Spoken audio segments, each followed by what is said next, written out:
ప్రసంగి గ్రంథము 6వ అధ్యాయము. సూర్యుని క్రింద దురవస్థ ఒకటి నాకు కనపడెను. అది మనుష్యులకు బహు విశేషముగా కలుగుచున్నది. ఏమనగా, దేవుడు ఒకనికి ధనధాన్య సమృద్ధిని ఘనతను అనుగ్రహించును. అతడు ఏమి కోరుకునినను అది అతనికి తక్కువ కాకుండును. అయినను దానిని అనుభవించుటకు దేవుడు వానికి శక్తిని అనుగ్రహింపడు. అన్యుడు దానిని అనుభవించును.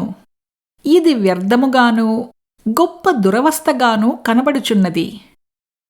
ఒకడు 100 మంది పిల్లలను కని దీర్ఘాయుష్మంతుడై చిరకాలము జీవించినను అతడు సుఖానుభవమునెరుగకయు తగిన రీతిని సమాధి చేయబడికయు ఉండిన ఎడల వాని గతి కంటే పడిపోయిన పిండము యొక్క గతి మేలని నేననుకునుచున్నాను. అది లేమిడితో వచ్చి చీకటిలోనికి పోవును.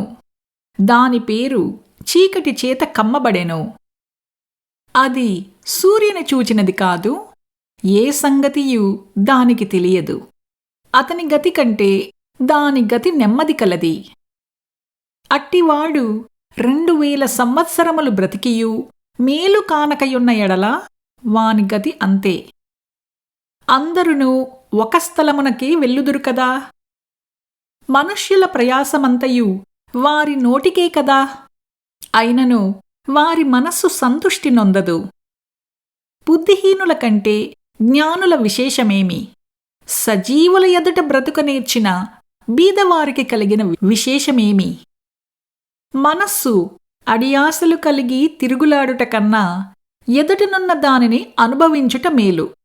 ఇదియు వ్యర్థమే, గాలికై ప్రయాసపడినట్టే.